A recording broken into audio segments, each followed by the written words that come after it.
A ver, ¿cuál es el papel que debería jugar el Estado en la economía? Es que esta es una de las preguntas clave, ¿no? Un debate que, bueno, lleva siglos moldeando nuestro mundo.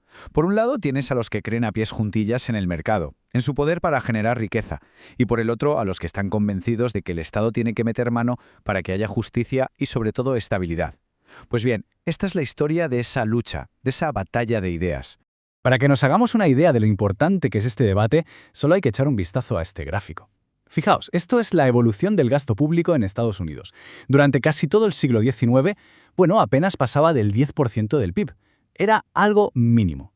Pero de repente en el siglo XX, ¡boom!, algo pasa. Algo cambia radicalmente y el gasto se dispara por las nubes. Y claro, aquí la pregunta del millón es, ¿qué pasó? ¿Qué ideas hay detrás de este cambio tan brutal en el papel del Estado?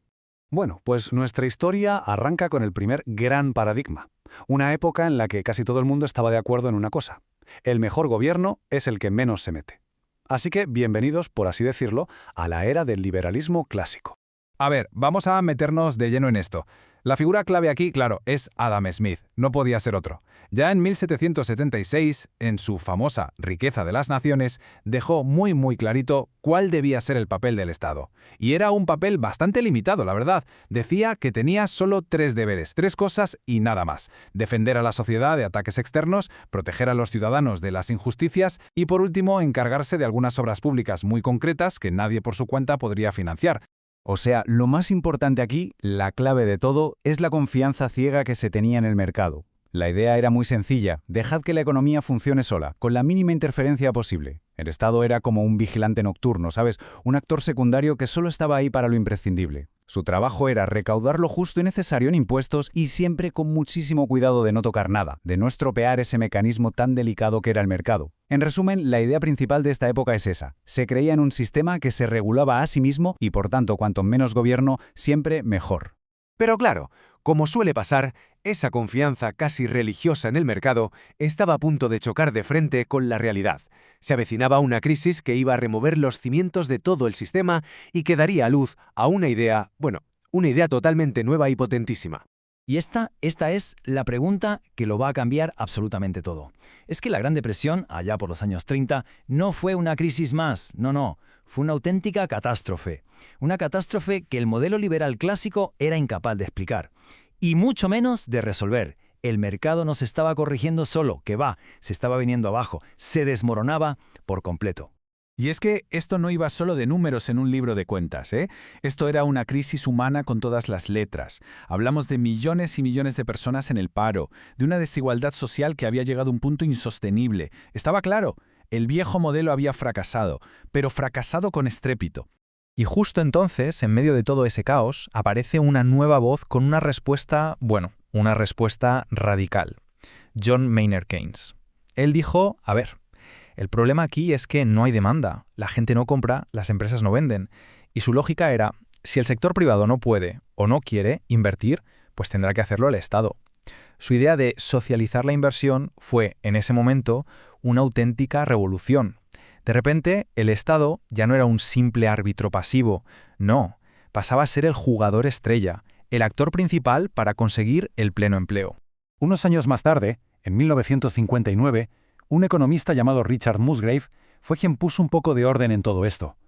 Cogió la revolución de Keynes y la sintetizó en un marco muy claro.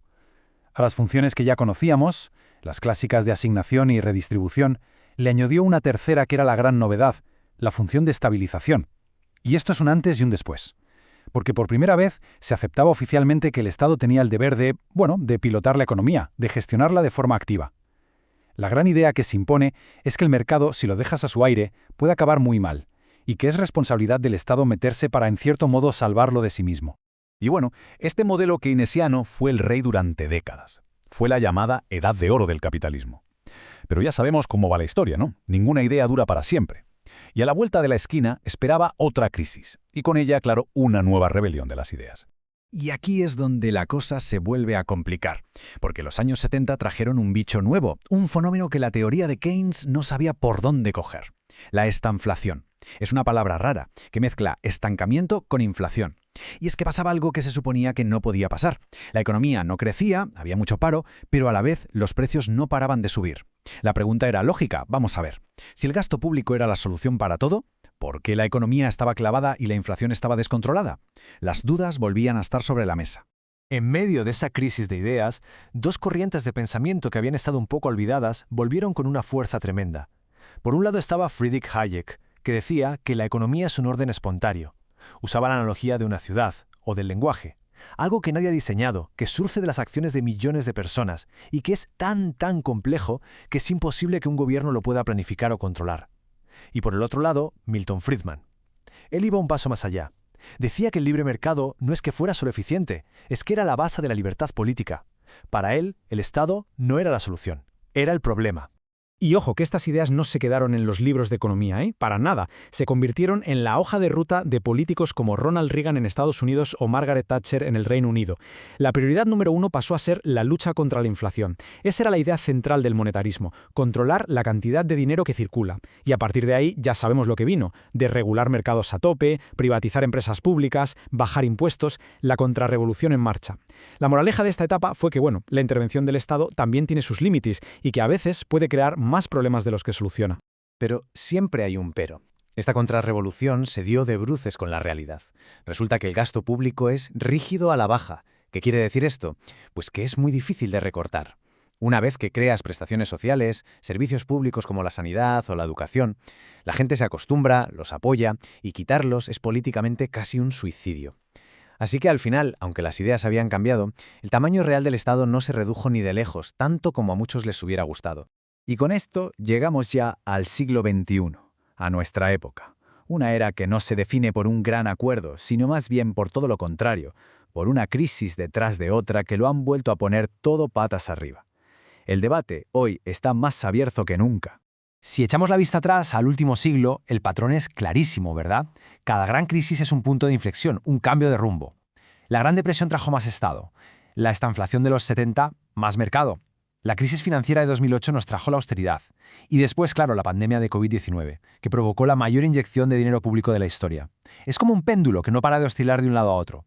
¿Nos acordamos del gráfico del principio? Pues volvamos a él un momento. Ahora, sabiendo toda esta historia, esos picos tan bestias de 2008 y sobre todo el de 2020 se ven de otra manera, ¿a que sí?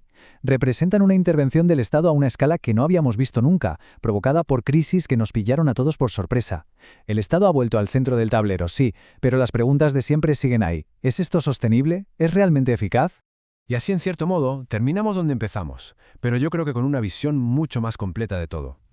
La batalla de ideas entre el Estado y el mercado no se ha acabado, ni mucho menos. Simplemente ha entrado en una nueva fase.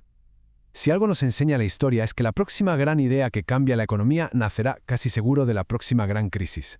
La única pregunta que queda en el aire es, ¿cuál será esa crisis?